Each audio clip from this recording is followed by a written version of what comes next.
This video discusses a few unrelated topics.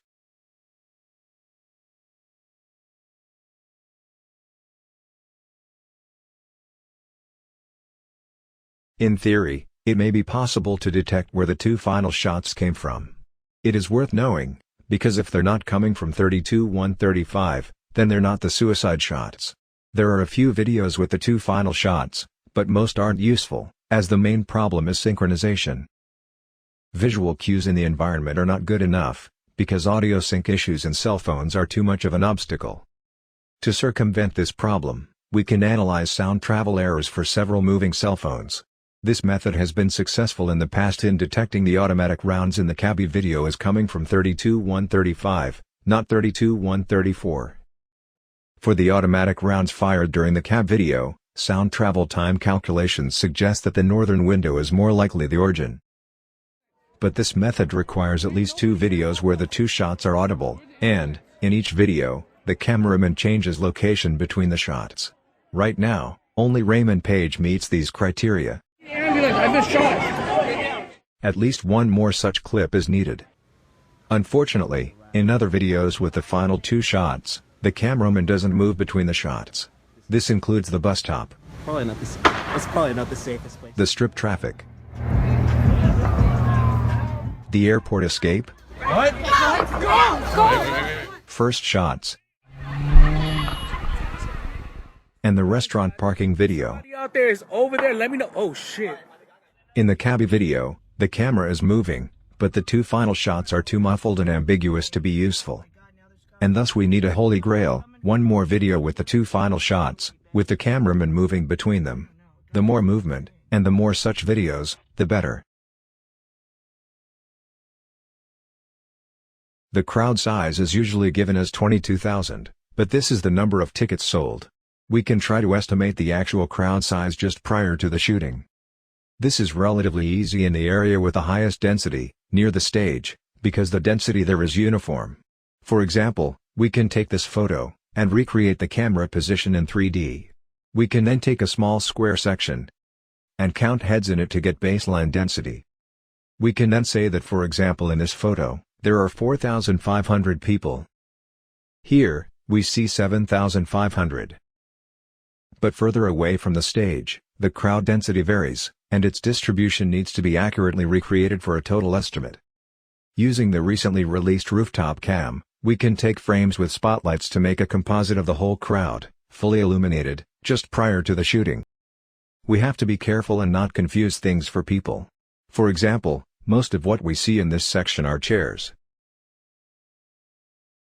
There are some people there, as indicated by some motion in the rooftop cam, and cell phone activity. But they're much more sparse than the chairs.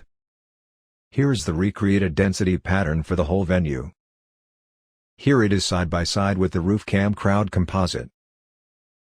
This recreated density distribution gives us a total of 14,700 people in the venue, which is about 2/3 of the 22,000 tickets sold. Many people have noticed the lack of an air draft in Paddock's suite after the breach of 32-134. An aspect that has not been discussed is the wind direction.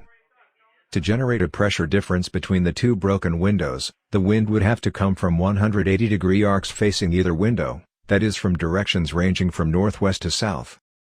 But the wind between 10 and 11 p.m. was only 5 miles per hour, and oscillated between south and west, that is, it came from the opposite direction. The two broken windows were thus shielded from the wind by the building.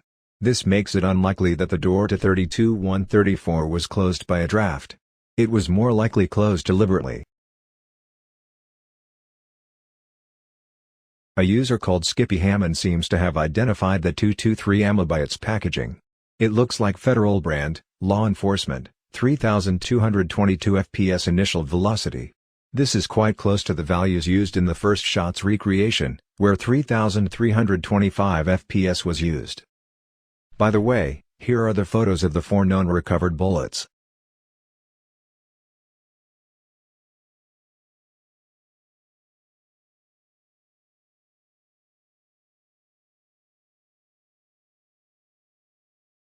The recreation of the first shot suggests that the fourth single round struck behind the stage. This raises the question if Paddock targeted that location on purpose, or if he was aiming elsewhere and missed. Since he needed 8 shots to hit the tanks, we know he wasn't the greatest marksman. But the recent roof cam video reveals that there was indeed a group of people quite active in that area. By the way, this is where the 2 shooters video comes from.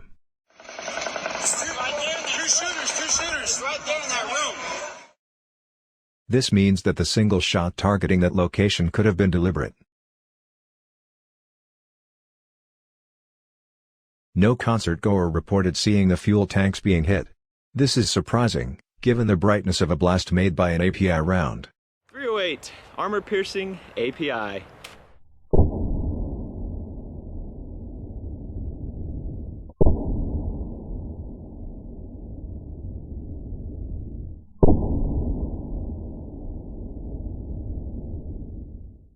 This is the earliest picture that appears to show the burn marks already present.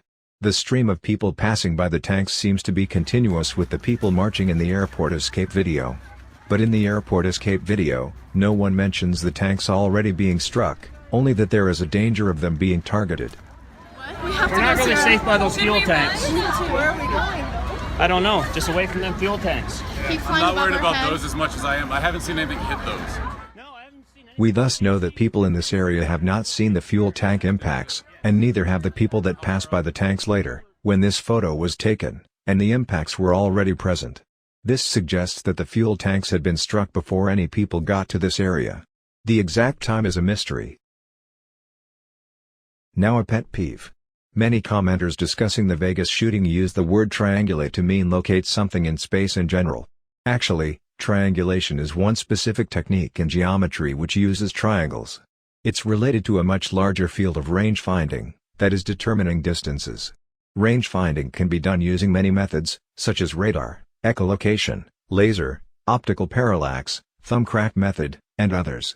Triangulation should really be reserved just for that specific geometric method that uses triangles.